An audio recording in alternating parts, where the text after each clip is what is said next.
Right, I think I'll get started. Thank you for all of you who could make it on time. I'm sure a few more will be joining us as we get into this. And first thing before we get into lecture, I just have a housekeeping item to remind all of you. In the mail that went out on Monday morning from Purnima, she asked all of you to fill out the mid-course survey. So please take a look at that if you haven't had a chance to do that yet. There is, we're roughly halfway through the class, and so your feedback at this point helps us. We can start adjusting things and making sure we are meeting your needs and doing things as effectively as we could. So that feedback is super helpful. So please take a look at that. Anything to add, Purnima? It's 100% anonymous, so don't feel like you can't say what's on your mind. And as Karen mentioned, we'll do our best to incorporate as much as we can. A lot of the changes that you probably see now, or actually you don't know, were from students in the past. So we do our best, if not immediately in the course, then in the next iteration. But yes, please. And by Monday is fine. That's the due date. So you have some time. Yeah. Great. Okay, so let's get into the class for today.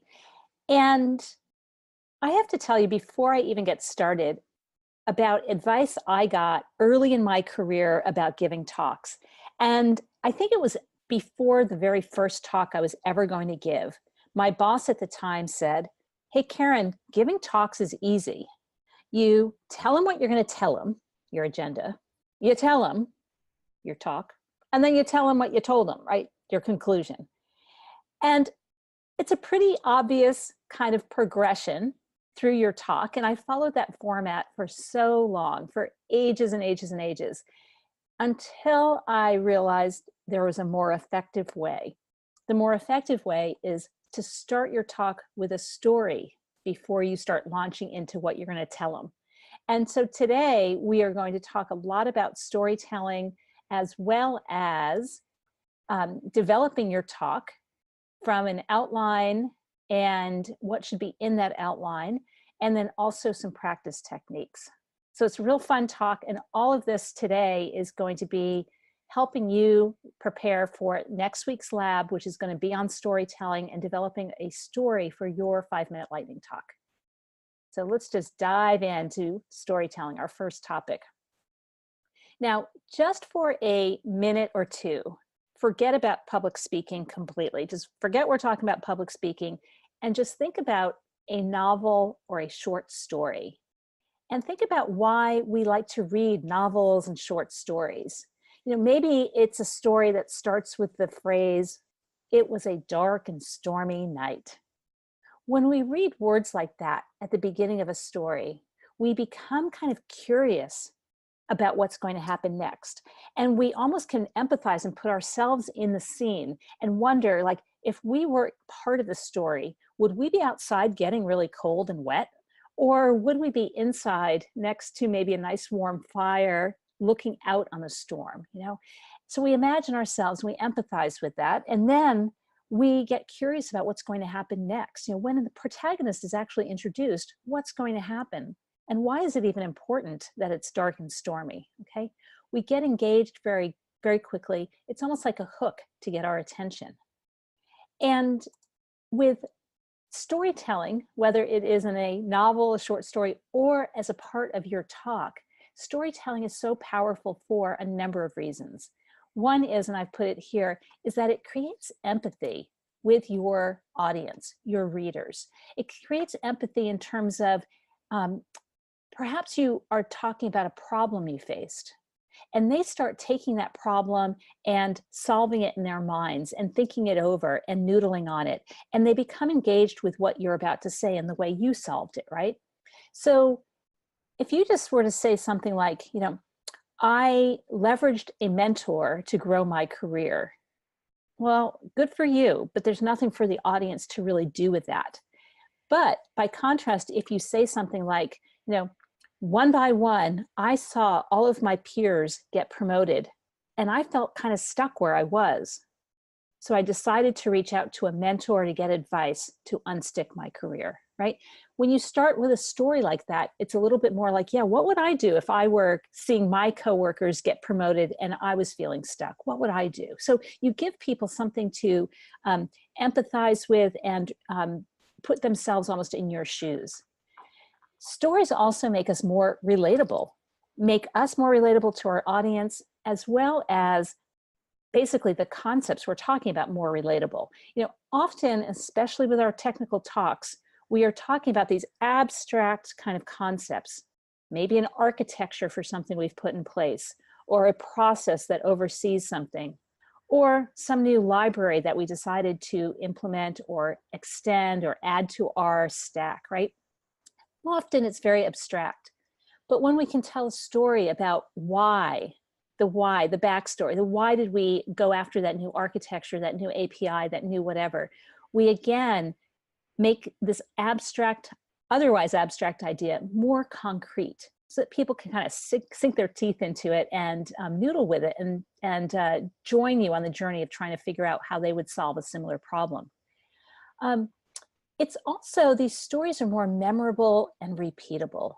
And this, to me, is incredibly powerful. And it's kind of like getting back to, you know, ages and our ancestry past, where people use storytelling to pass on important life lessons and lore about culture and society.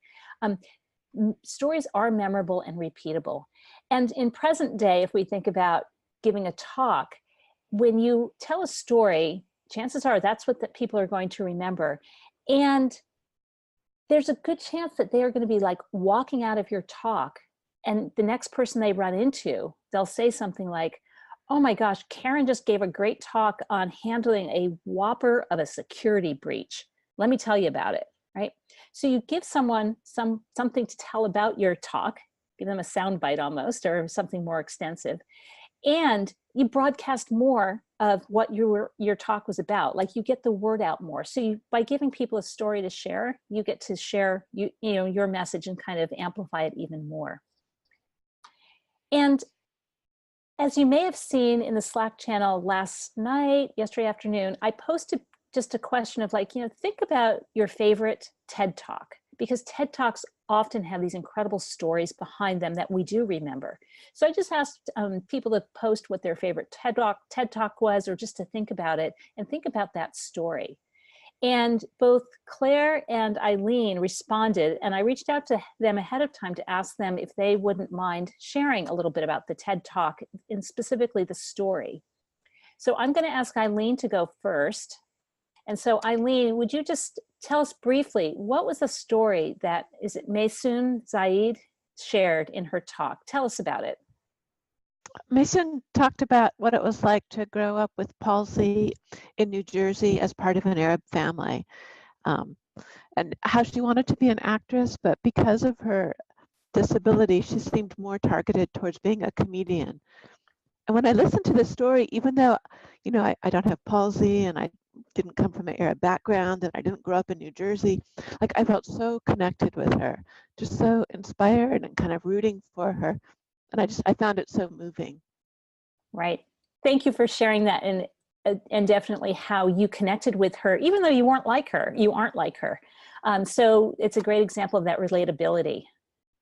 And then Claire, you shared a couple TED Talks, but this one in particular you wanted to talk about.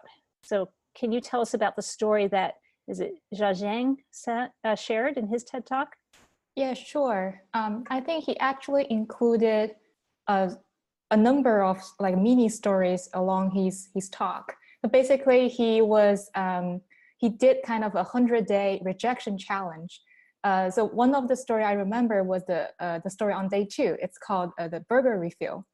So basically, on day 2, before he went to the burger restaurant, he told himself like today, whatever happens, because he is going to ask for a burger refill at the restaurant. So he told himself, whatever happens, he's not going to run away like what he did on day 1.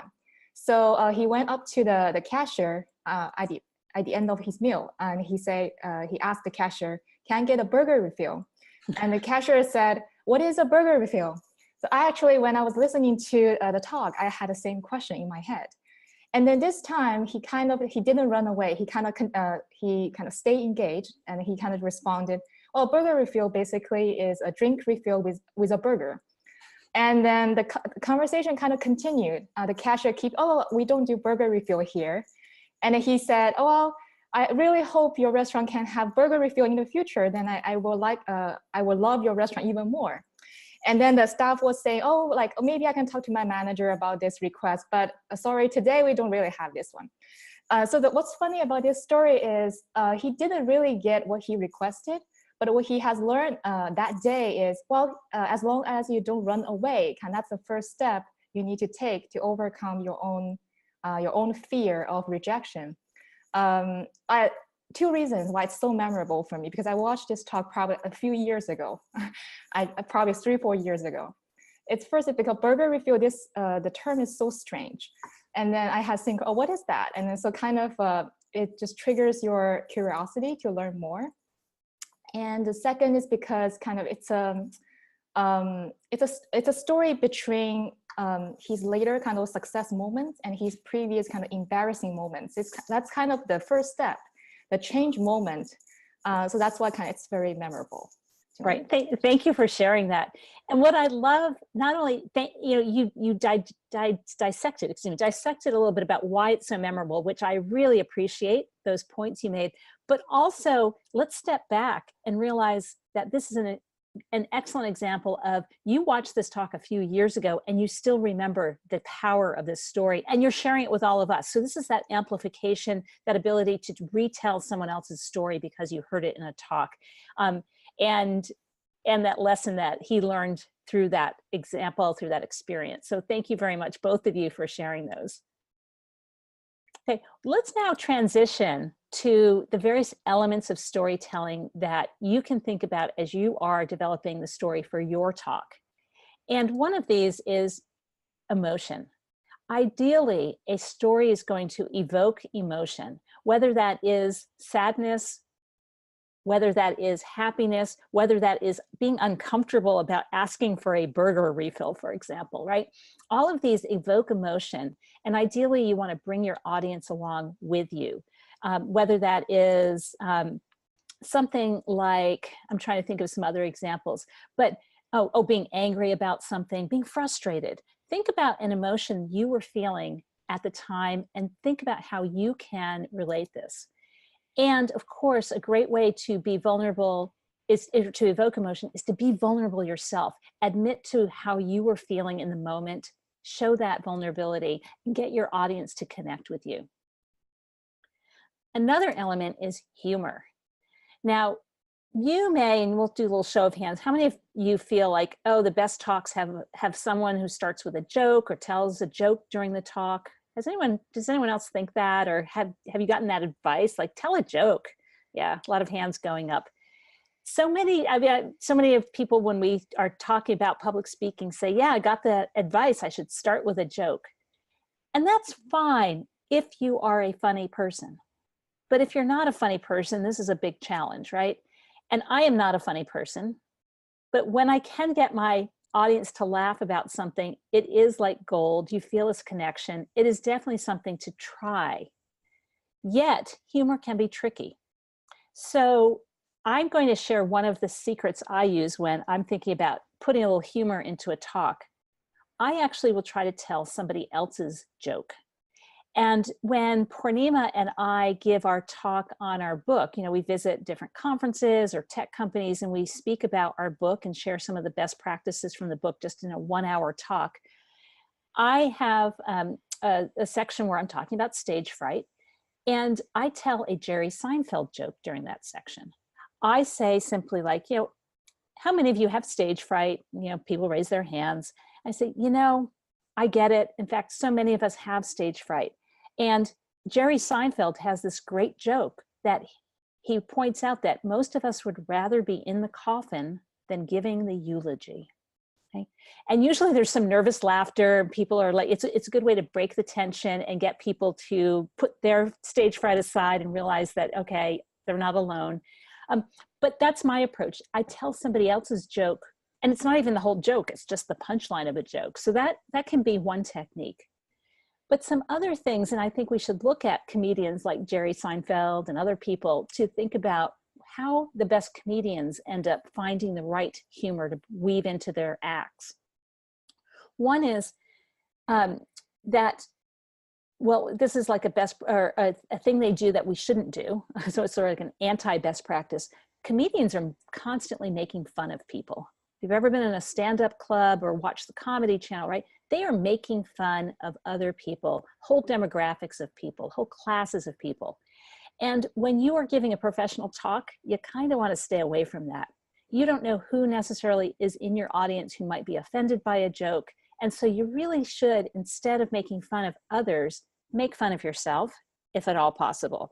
That is what comes across. Again, you become more relatable, you're making fun of yourself, and so forth. So don't offend people, make fun of yourself instead. Another thing that you should think about with a best practice and take a page from the professional comedians is don't wing your jokes. Practice them. The best comedians are spending hours and hours practicing and revising their jokes and getting feedback from sample audiences to make sure their joke is going to be funny. So as you think about any kind of humor or jokes for your talk, make sure you're testing it out with some people who might be in your audience persona, people who might be in your audience, and just get some feedback like, was that funny? And how could I deliver it better or change it? So don't wing your jokes. And the last thing I'll say about taking a page from these professional comedians is when you do get your audience to laugh at your joke, don't laugh with them. The best comedians, and I'm thinking in my head now, I'm thinking about like Tina Fey or Amy Poehler. When they deliver jokes on stage, they deliver the joke, let the audience start laughing, and then they just have this knowing smile on their faces. Because they know they told a funny joke and they're just going to enjoy the moment. They don't get caught up with laughing along with the crowd.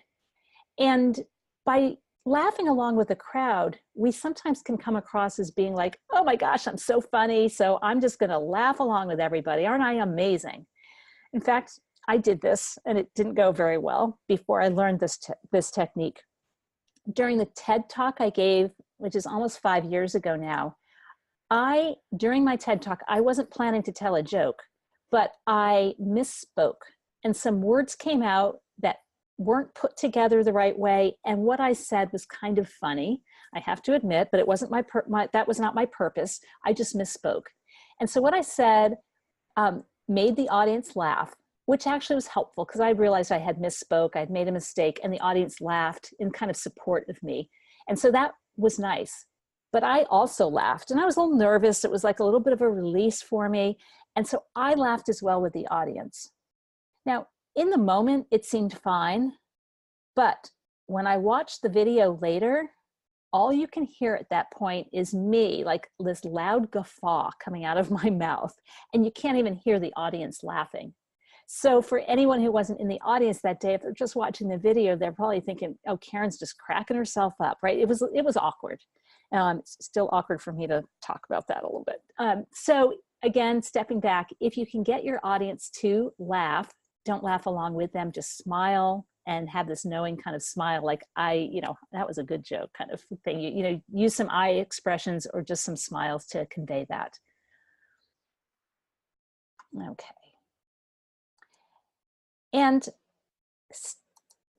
going kind of higher level now, when we have those various elements of the emotion, the humor, the stories that we want to share, we want you to think about your talk specifically with starting with a story. Instead of starting with your agenda or starting like so many people might do if they are just handed a mic, is just start like, hi, my name's Karen. This is what I do for a living. This is where I work. This is my, how many years of experience I have. Whatever we might feel we have to talk about ourselves in our biography. Instead, put that aside and start with a story instead to hook your audience, get them interested, and maybe even surprise them because most people don't start with a story like that. Now, I'm going to give you 2 examples of what this might look like in a highly technical setting. 2 examples of starting with a story. And for each of these examples, I'm going to first give kind of a before version. The before version being starting with an agenda, the way I was originally taught to give a talk. And then I'm going to contrast it with starting with a story so that you can see the power of this technique. Okay, and this first one is going to be a war story, a story of something bad that was happening, a challenge, okay? So the before version, starting with an agenda, here's what it might sound like. Hi everyone, I'm Karen Catlin, and in my talk today, I'm going to share the 3 best practices for handling a distributed denial of service attack on your website. Let's go, okay? And then I would launch into my talk. So that agenda, it's clear. You know exactly what I'm going to be talking about, these 3 best practices for handling a DDoS. But let's now have me do the after version where I start with a story. 6 months ago, we were under attack. Our website was experiencing a distributed denial of service attack, a DDoS, and it was our first one ever, and we did not know what to do. Well, I'm Karen Catlin, and in my talk today, I'm going to share the 3 best practices we wish we had known that night. Let's go. Okay. So hopefully you're seeing just the power of that subtle shift. That story, an incredibly short story, can hook your audience, get you to have some empathy with that situation, maybe start wondering and being curious, like, if that were me, what would I do? And I wonder if she's going to share the same things, or if she has other advice, right? We get curious and we want to know more. And by the way, I saw a few of you kind of nodding your heads as I finished delivering that story. So thank you for that. That helps me realize that I am hitting the mark, and hopefully encourages all of you to see that there's a lot of power here. Now, I said I was going to share 2 examples of starting with a story. So let me go on to the second example. And the second story here is a hypothetical story, which we often need to look to, because we might not have one of these in real life war stories to share, like I just did with that DDoS example.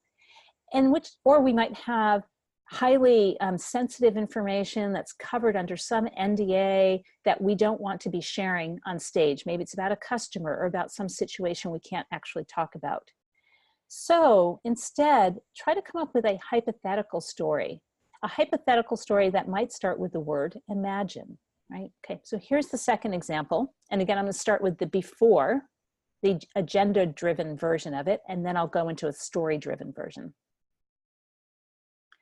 Hi, everyone. I'm Karen Catlin, and today's talk is going to be all about setting up your GitHub account for the first time and putting some projects in so you have some things in your repository. Let's go. Okay. So there you go. You know what I'm going to cover with that agenda. I'm going to walk you through setting up a GitHub account, putting in some projects. But let's instead contrast that with starting with a hypothetical story.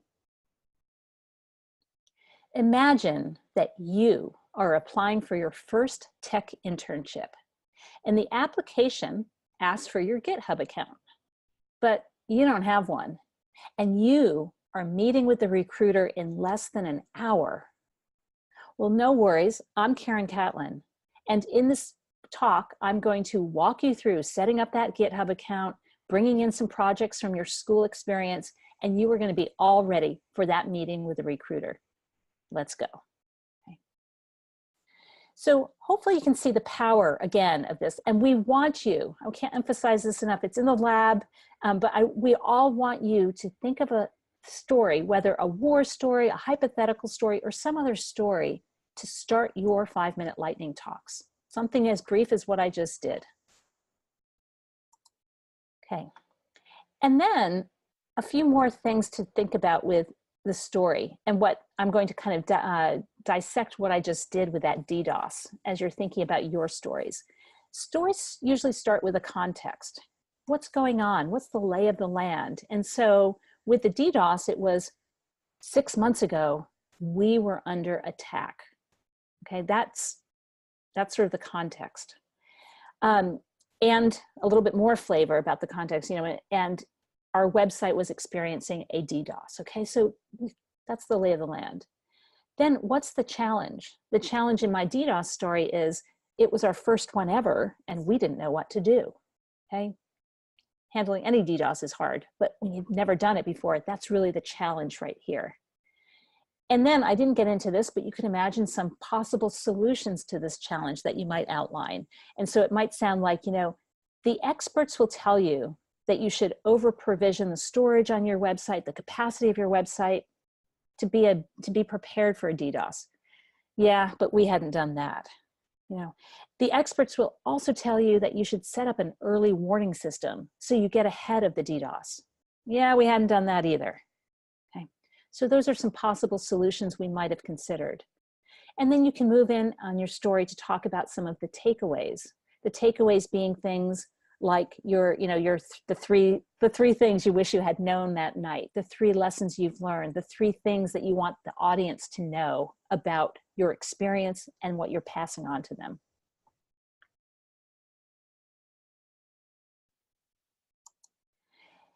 Another aspect of storytelling is something called the slow reveal technique.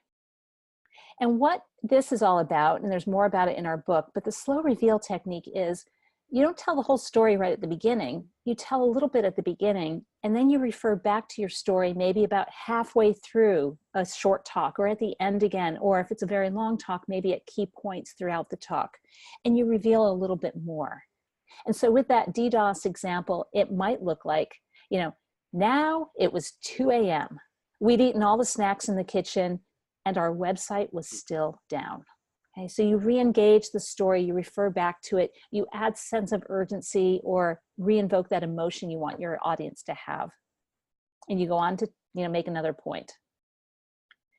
Now, if you're curious to see this slow reveal technique in action, we have a link here, and I'll put it in the channel later after class, unless Purnima, if you want to type it in, but it's fine, I'll do it later. It's a talk by Andrew Stanton, and Andrew Stanton is the director behind some great movies like Toy Story, WALL-E, and others.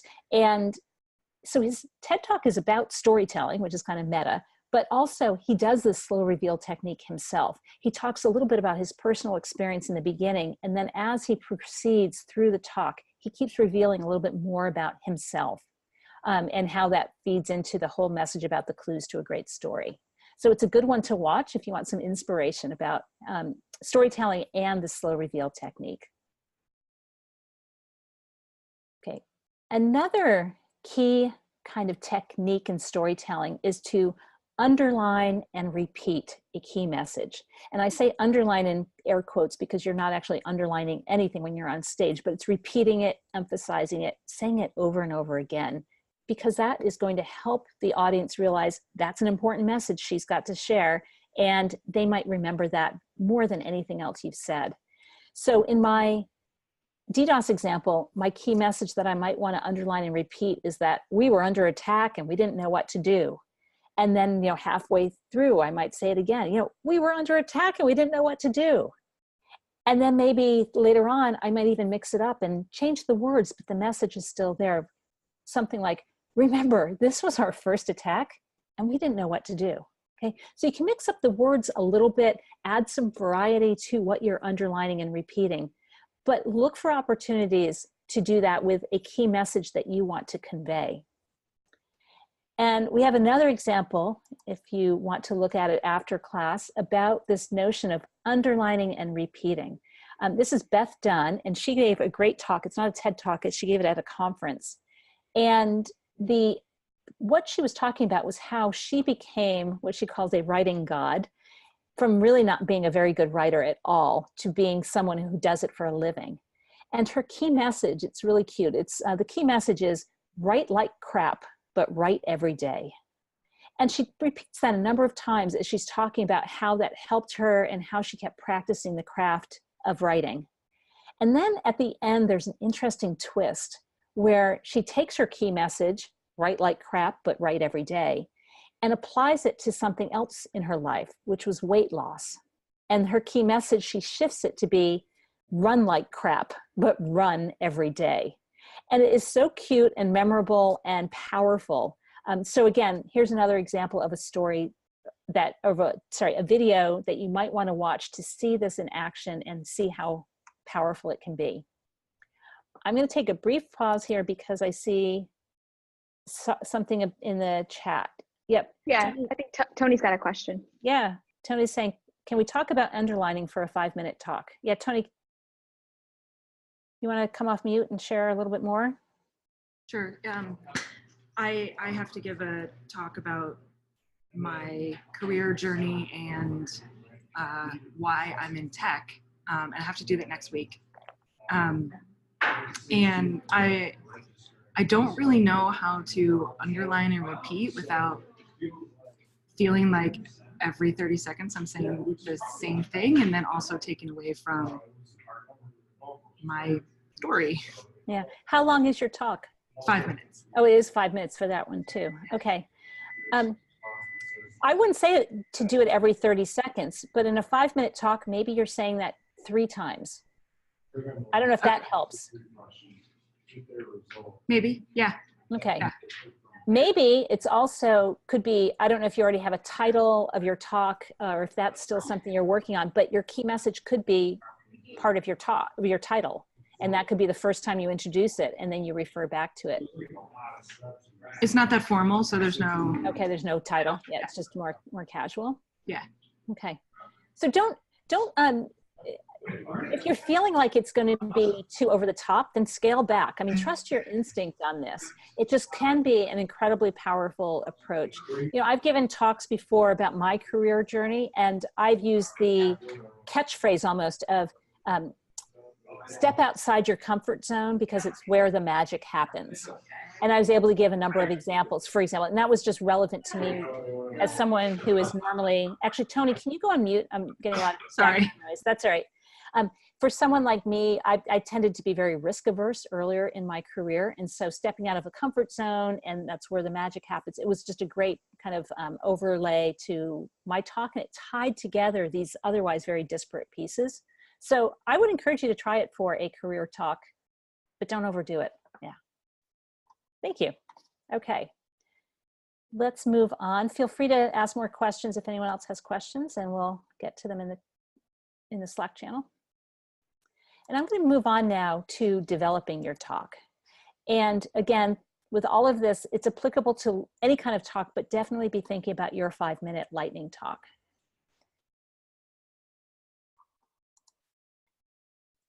The first thing about developing your talk is we do not want you to memorize your talk. We spoke a little bit about this yesterday in lab. And the reason, and I'll just summarize again what we're talking about in lab, is the reason we don't want you to memorize is for a couple of reasons. One is that when we memorize, we often come across as more formal and less conversational. And again, we all want you to have this conversational tone so that you connect with your audience and seem completely at ease, seem yourself.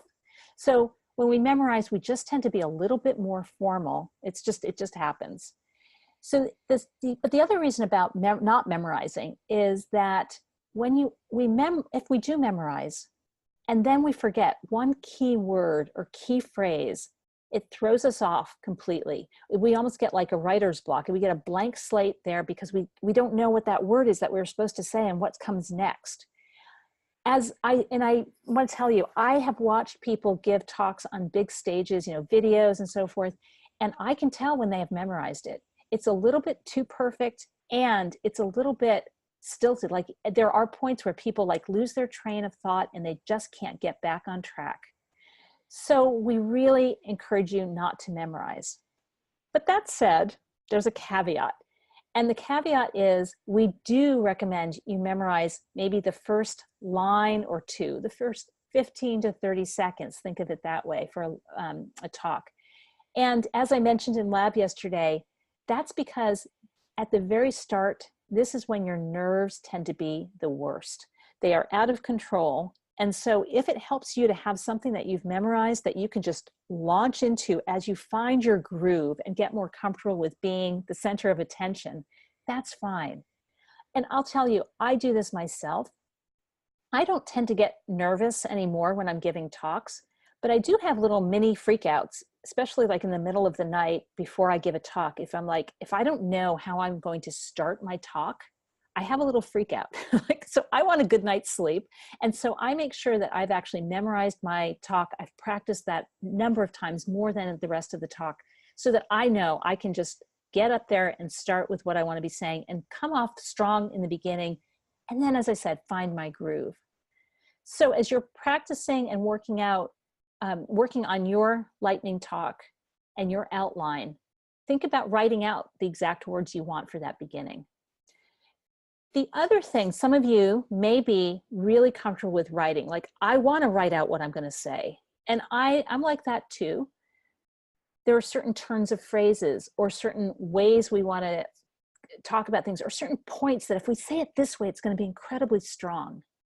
Well, my advice here is go ahead and type those things out, write them out, but then start moving them into an outline that maybe you don't have all those words there, and that phrase or that sentence that you typed out, that point you want to make, can just get shorter and shorter and shorter as you revise your outline and get it to be a true outline as opposed to something that resembles a script.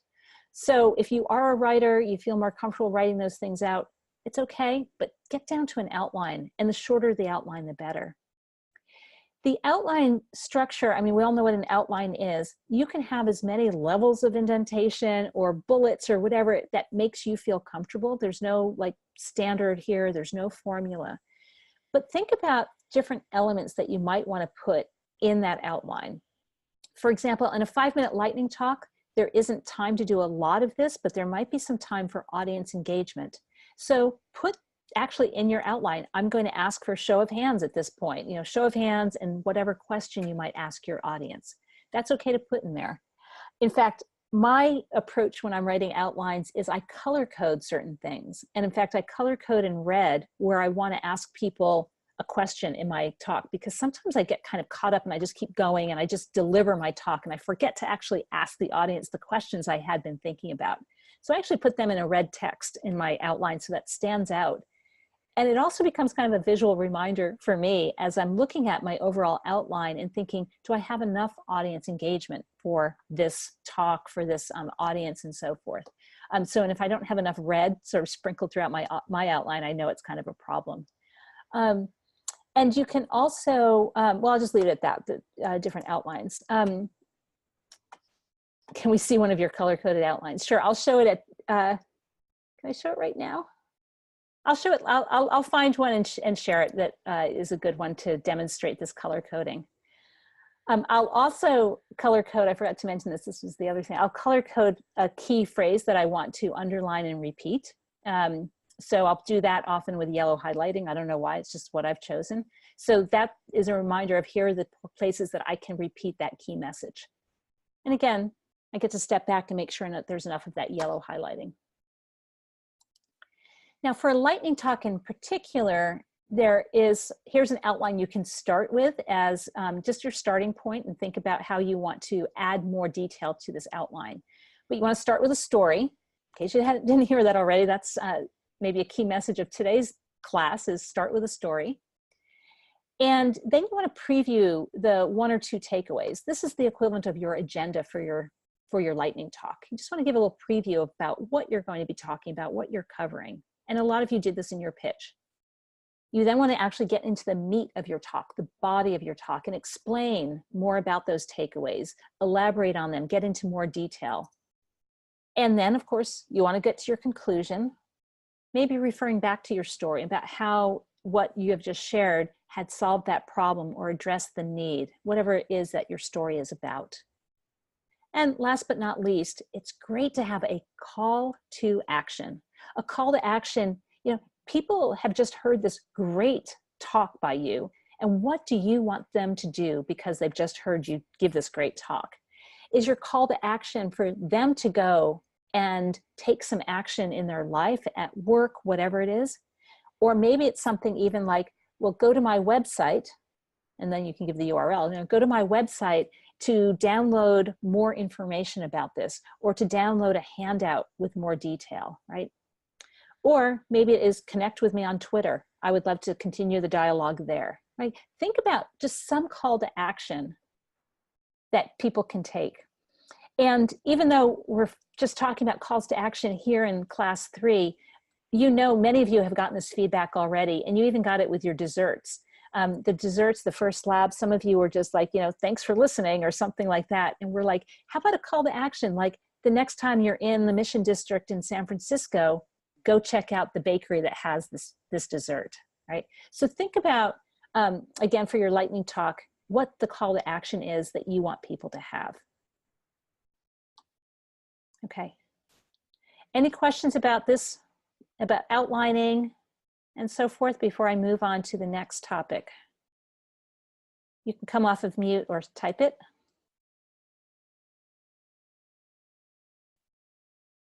No questions. Okay, I'm going to move on. And now we're going to talk about practice strategies. How can I practice effectively? Okay, and we've talked a little bit about this in other classes and labs, but here is more of a comprehensive look at this. We want you to start off talking through the outline out loud. And we want you to do it out loud, not just in your head, because when we're saying things out loud, we, first of all, get very comfortable with the words, much more than it's just if it's in our head. We can spot some sentences that might be a little bit awkward, like that's hard to say, or hard to parse, or I'm not even sure what I was saying there, right? We catch ourselves, and the next time we go through it, we will do a better job. We also can spot logical errors, like, oh, that didn't really make sense. Once I said it out loud, it didn't quite make sense. Or maybe I need a transitional phrase between that thought and that thought, because logically it was too much of a jump, right? So there's so many benefits about speaking these things out loud. And also, when we're speaking out loud, there may be a phrase, and Kelly, I think you had this challenge of just some long technical term that you were using in your pitch that was just like, it was a mouthful. Now, with it, if it's really something that you have to say, regardless of it being a mouthful or not, that's fine. Practicing out loud will help.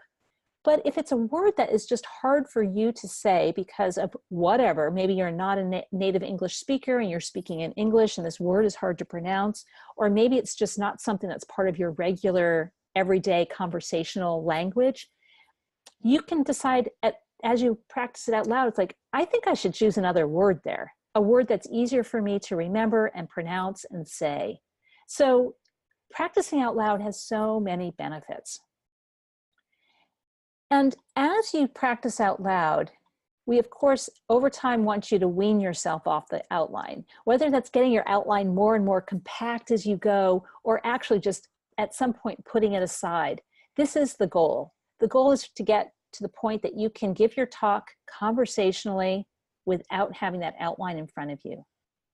And as we talked about yesterday, sure, if you think you need that outline as a little bit of a crutch to help you out in case you forget where you are, have it handy, but put it aside. You know, whether it's on an iPad, on your phone, or a piece of paper, just have it off to the side, not something you're really using. And if you need to refer to it, just a casual, I want to check a point here before I go forward, or something like that, will allow you to skim to your outline, see what you had there, and then be able to get back to your audience and be fully engaged. And the audience will cut you some slack if you have to do that.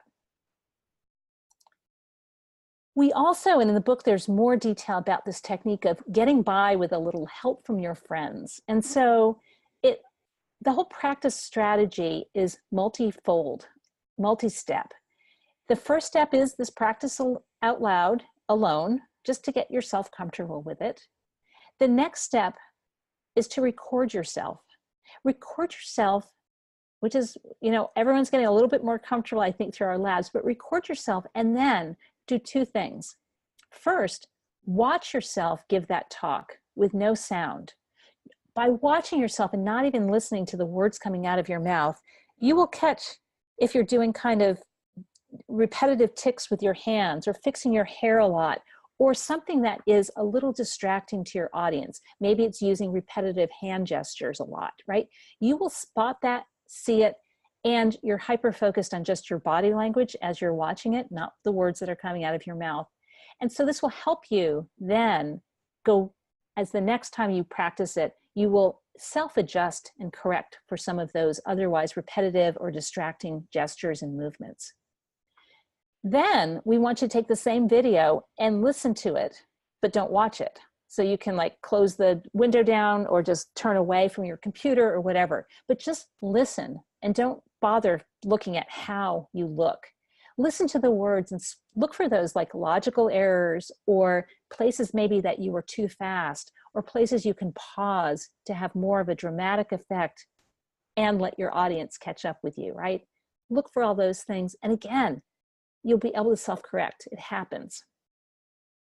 The next step though, once you've done that, you're kind of ready, like practice with just one other person. And frankly, this can be just as intimidating as being on stage in front of 100 people. One other person, it tends to just make us, all of a sudden we're in the spotlight, even though it's only one person in front of us, and we're being vulnerable. We're asking, you know, for some feedback. We're getting some practice time in. It can be intimidating, but this is super helpful in the whole journey of practicing. And then getting to the point of practicing in front of a mini audience. Ideally, people who are in your target persona for your audience. Maybe it's a group of people at work or some friends, some professional friends, for example. Try to practice in front of a mini audience, 4, 5, 6 people, to even get more practice at being in front of a number of people and practicing, for example, your eye movement and gestures and so forth. I will share with you, though, one thing that happens, well, it happened to me and it might happen to you too. When I was practicing for my TED Talk, I went through all of this. And then it came to the point of practicing in front of a mini audience. And I invited a number of professional friends, including Purnima, to come and hear me run through my talk and give me feedback. And I had reserved a conference room. It was a, you know, a nice quiet setting, a good place. I had my laptop, I had projection. It was a good way to mimic what was going to be happening on stage. And then I saw, as I'm giving my talk, I saw Purnima take notes and take notes and take notes. I mean, she was taking about 4 pages of notes on my talk. And I started freaking out a little bit because I'm like, oh my gosh, she hates my talk. She's writing all these notes. How am I like going to ever revise my talk to meet her high standards, right? Well, then I finished giving the talk and asked for feedback around the table. And sure, Purnima had taken 4 pages of notes, but many of the things she said were things that she's like, I really like the way you did this, and you need to do that in your final talk. So just have that in the back of your head that people may be taking notes to give you feedback, but some of those notes may be about how awesome you are, and it's not going to be all constructive. And speaking of feedback, let's think about the kind of feedback that we should ask from this one person we're sharing it with or this mini audience. Asking questions of like, what am I doing? Whether it's the content I'm delivering or my emotions, my language, my body language, my gestures and so forth. What am I doing that supports my message and my talk? And what detracts from it? So just ask people those 2 things.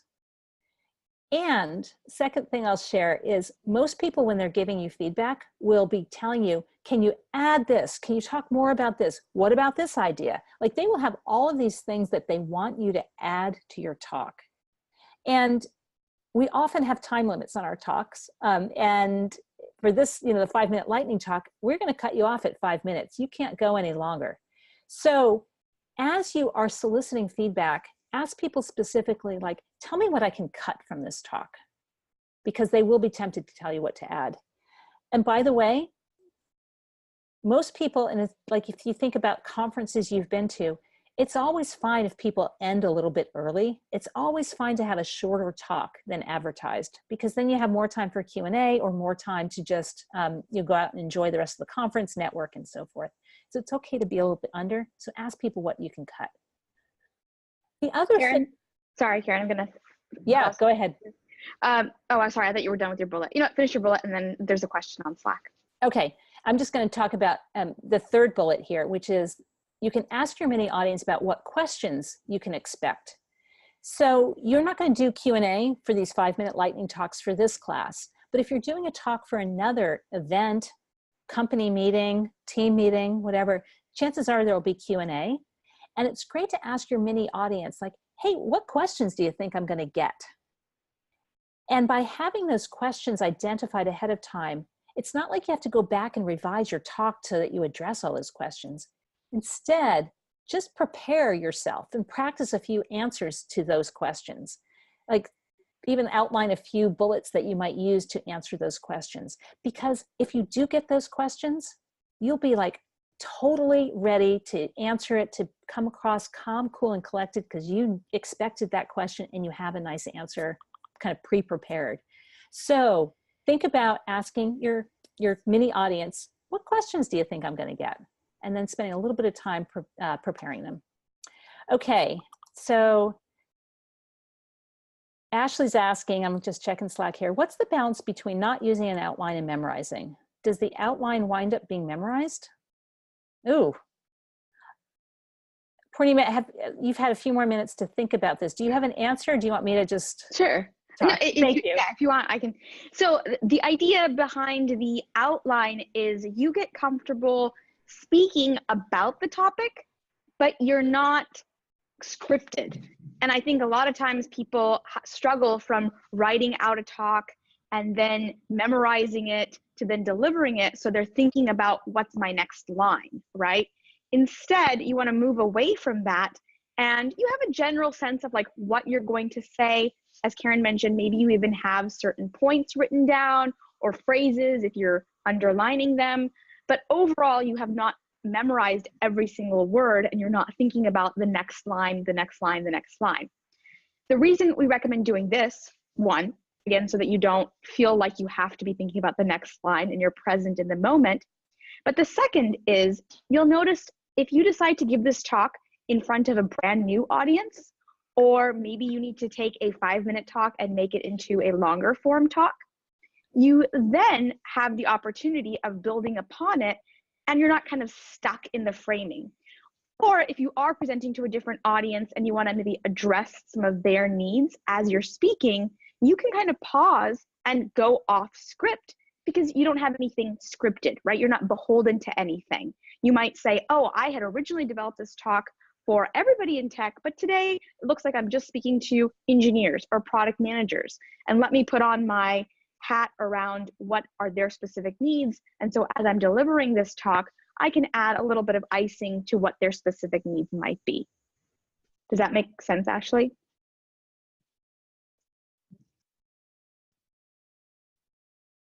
Yeah, that made sense. Okay, thank you for asking, and thanks, Purnima, for answering. I've been doing a lot of talking today. This is a lot of, this class today specifically has a lot of stuff, so I've been going at quick pace, but we are in the home stretch, and we're about to talk about the lab. So in class today, we covered storytelling, we covered this approach of developing your talk and using an outline, and of course the practice strategies. And for lab this next week, due Monday night at midnight Pacific, we want you to identify the story that you will use in your 5-minute lightning talk. And at the same time, start practicing from an outline. So we won't be able to tell if you're really practicing from an outline, but we want you to be doing that because that's part of the ramp up to doing the 5-minute lightning talk. So the lab directions outline a lot more about this and walk you through step by step. And of course, we also recommend you watch some of these TED Talks and other talks that we have shared today to just get comfortable and get some ideas, hopefully get some inspiration for the talk. And then, so that's lab next week. And then class next week is going to be by Purnima. So I'll be handing it back to her. And Purnima, do you want to talk a little bit about what you will be covering? Yes, so I actually have more than just these topics because I got a sense of what else based on a number of feedback I got as well as everyone's profiles.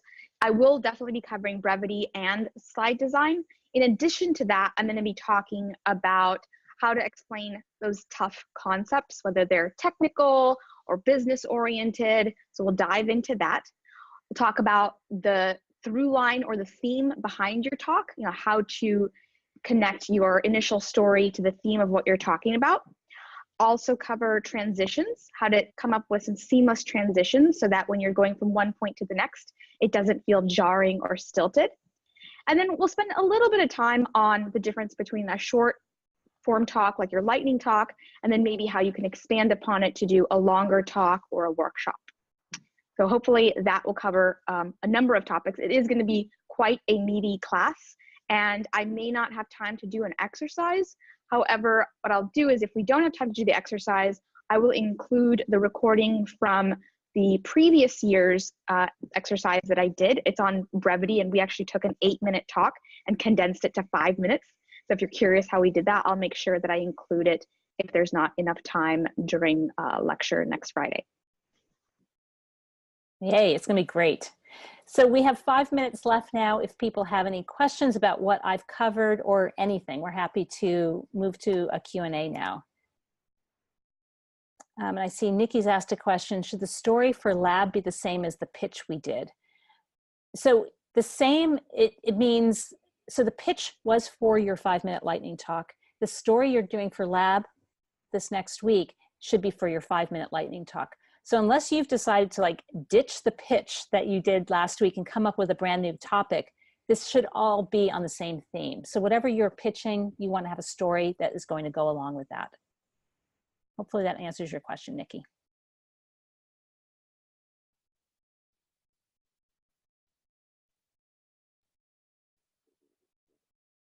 Any other questions?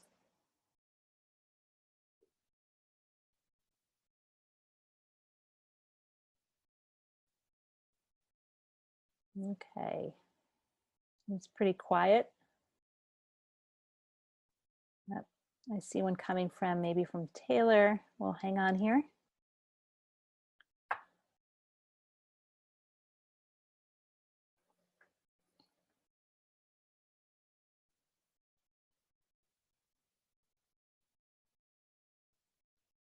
Okay. Taylor said, your example stories about the DDoS and the GitHub were quite short, just a few lines. How long should the story be for a 5-minute talk? I think you could start off with just a few lines, unless you need to have more detail to set context and so forth. My examples are super short, so if you want to get a little bit more detail conveyed, a little bit more about some of the options you were thinking about, you know, for example, yeah, the experts tell you to over provision your website capacity. Yeah, we didn't do that. Like, add some more things about that if you want. But don't, you know, keep it short. If you can think of a story that's going to hook your audience and just set the context and the challenge in just a line or two, then that's great too. No formula. Okay. And Liz P is asking, is this the usual process you go through when writing a talk, or is this more for us to learn how to build them up? The usual process. So Liz, are you specifically asking about, is this like creating an outline and all of that? Is that what you mean? I'm not sure what the question is. Maybe you could come off of mute. Oh, yes, she says, okay. Yeah. I mean, personally, yes, this is the process I follow. I outline, I think about my story, I think about my key takeaways. I write out my first couple of sentences and lines that I want to share and memorize. And I write out some other key phrases that I really want to get a certain point made a certain way. I think about that key phrase I want to underline and repeat. Yeah, it's definitely my process. And Purnima, I'm pretty sure it's yours as well. Yep.